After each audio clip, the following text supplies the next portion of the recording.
Car पर तरपाल पड़ी थी। मैंने तरपाल को हटा दिया, संगीन की मदद से शीशे को नीचे गिराया, दरवाजे को आहिस्ता से खोलकर मैंने स्टीयरिंग को घुमाया।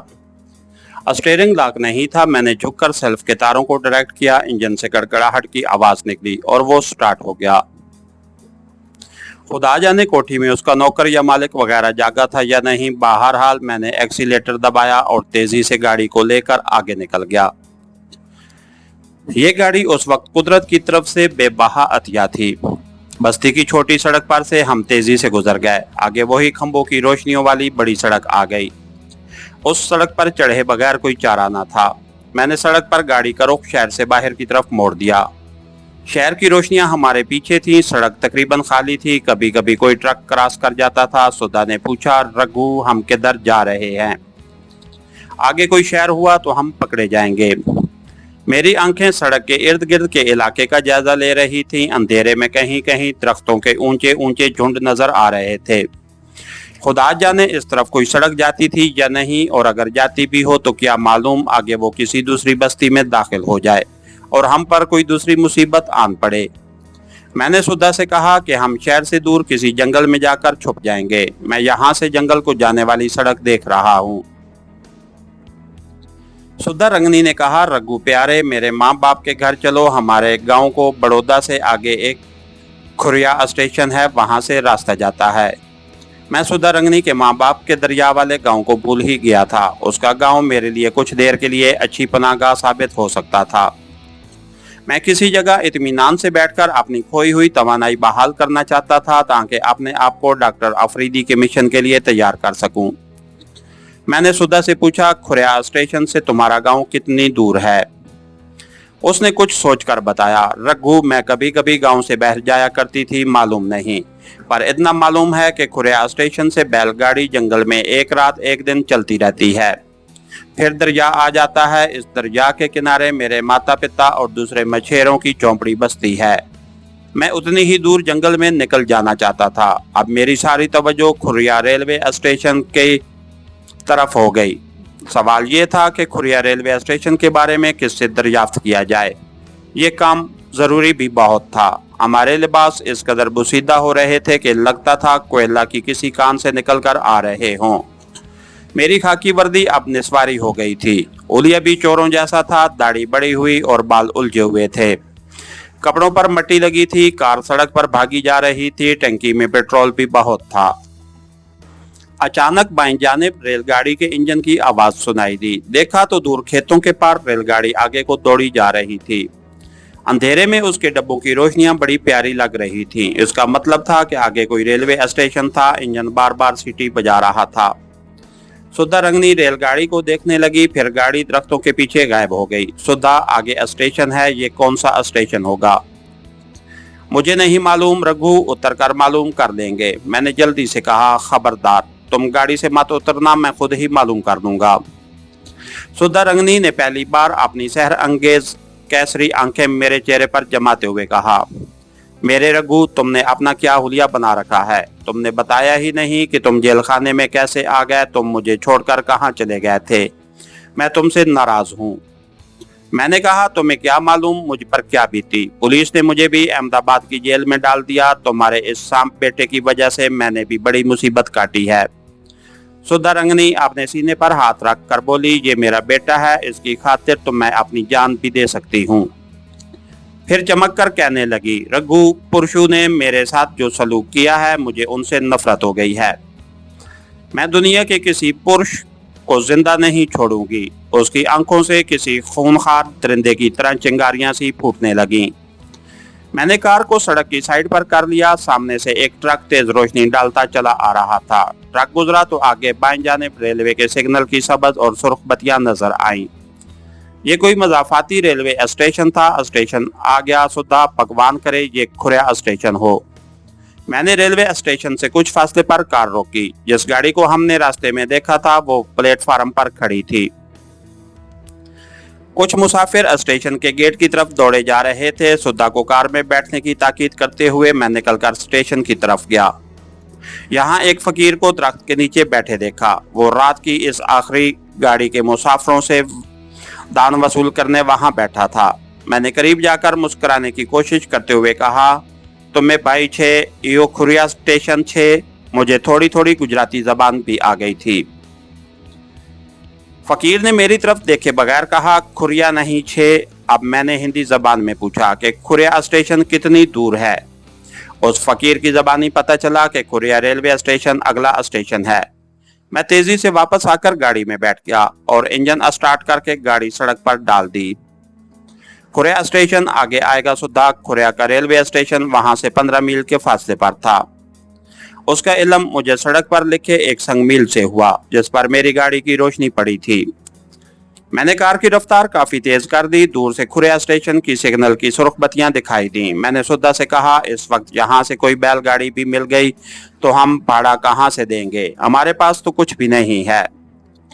सुद्धा बोली, तुम इतनी जल्दी घबरा क्यों जाते हो, चलो तो सही, मैं धारावार अपने पिता के पास जाकर भाड़ा दे दूंगी। खुरिया का छोटा सा देहाती रेलवे स्टेशन आ गया। उस वक्त रेलवे स्टेशन की घड़ी रात के 2 बजा रही थी। नींद हमारी आंखों से गायब थी। यही फिक्र लगा था कि जेल पुलिस की गार्ड राइफलें बंदूकें उठाए अभी पहुंचने ही वाली होगी।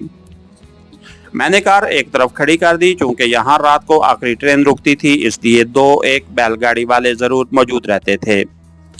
यहाँ मैं किसी गाड़ीबान को गवाह नहीं बनाना चाहता था। मैंने सुधा रंगनी से कहा, सुधा, हमें यहाँ से जंगल में कुछ दूर पैदल चलना होगा।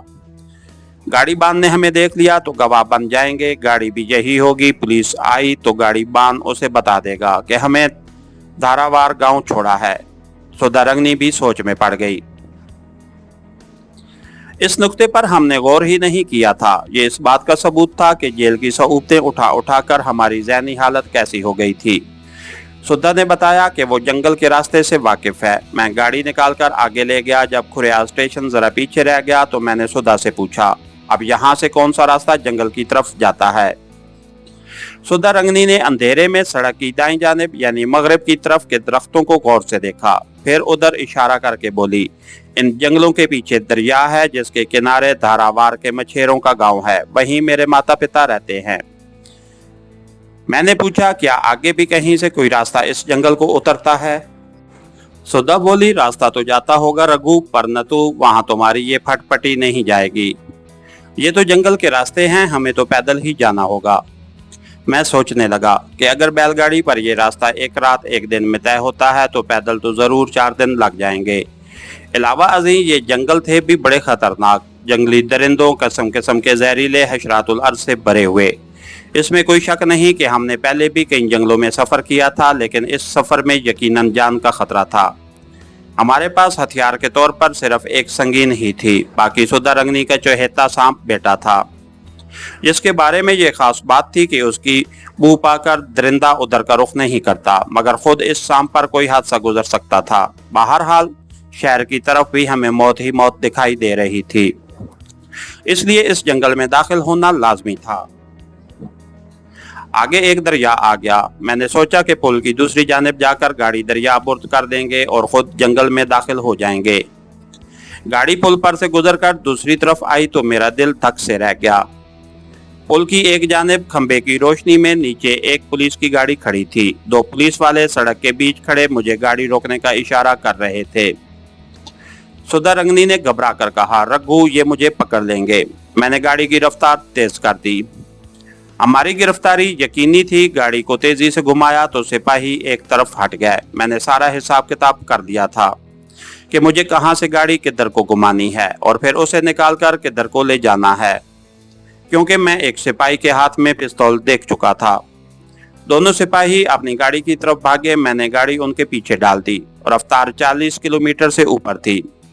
सुधा रंगनी ने चीख कर अपना सर नीचे कर लिया। सिपाही शशदर रह गए थे। उन्होंने छलांग लगाई और सड़क की साइड पर जा गिरे, मगर मैंने तो उन्हें कुचलने का फैसला कर रखा था। मैं जानता था कि अगर मैं रुके बगैर वहां से निकल गया तो वो अपनी जीप में ताकुब शुरू कर देंगे और फिर उनके पास असला भी था। वो हम में से किसी एक को हलाक भी कर सकते थे। हो सकता था कि वो हमारी ही गिरफ्तारी के लिए वहां खड़े हों। मैंने गाड़ी उनके ऊपर चढ़ा दी। टायर 2-3 बार ऊपर को उछले और गाड़ी झटके खाती आगे सड़क पर आ गई। मैंने पलट कर देखा। खंबे की रोशनी में एक सिपाही सड़क पर दौड़ने की कोशिश कर रहा था।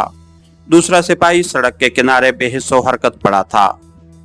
मैंने तेजी से गाड़ी वापस मोड़ी और पूरी रफ्तार से चलाते हुए सिपाही को पीछे से टक्कर मार दी। मेरा अपना सर भी स्टीयरिंग से टकरा गया। माथे से खून बहने लगा। सिपाही उछलकर दूर पुल के जंगले से टकराया और सड़क पर आन गिरा। मेरी गाड़ी ने भी चलने से इनकार कर दिया। उसके रेडिएटर से शू शू की आवाजें और धुआं उठने लगा। सुधा जल्दी से बाहर निकलकर पुलिस जीप की तरफ आओ। सुधा रंगनी का सांप भी उसकी गर्दन में आ गया था और मुंह उठाए हैरत से इधर उधर तक रहा था। मैंने संगीन उठाई और सुधा को लेकर पुलिस की जीप में घुस गया। दरवाजा जोर से बंद किया। जीप स्टार्ट करके उसे भगाना शुरू कर दिया। सुधा रंगनी ने अपनी साड़ी का पल्लू फाड़कर मेरे माथे पर पट्टी बांधी। मेरी आंखें सड़क पर दूर तक घूर रही थीं। सड़क सुनसान थी। पुल पीछे रह गया था। मैंने सुधा से कहा, हमें कहां से जंगल में उतरना है सुधा? उसने प्यार से मेरे माथे पर हाथ रखकर कहा। दर्द तो नहीं हो रहा रघु मेरे स्वामी? मैंने झुंझला कर कहा। अरे ये बताओ कि जंगल में कहां से दाखिल हूँ? सुधा ने सामने और फिर दाएं जानिब देखा और बोली, बस रघु, वो जो खंबा है वहां से एक कच्चा रास्ता जंगल को जाता है।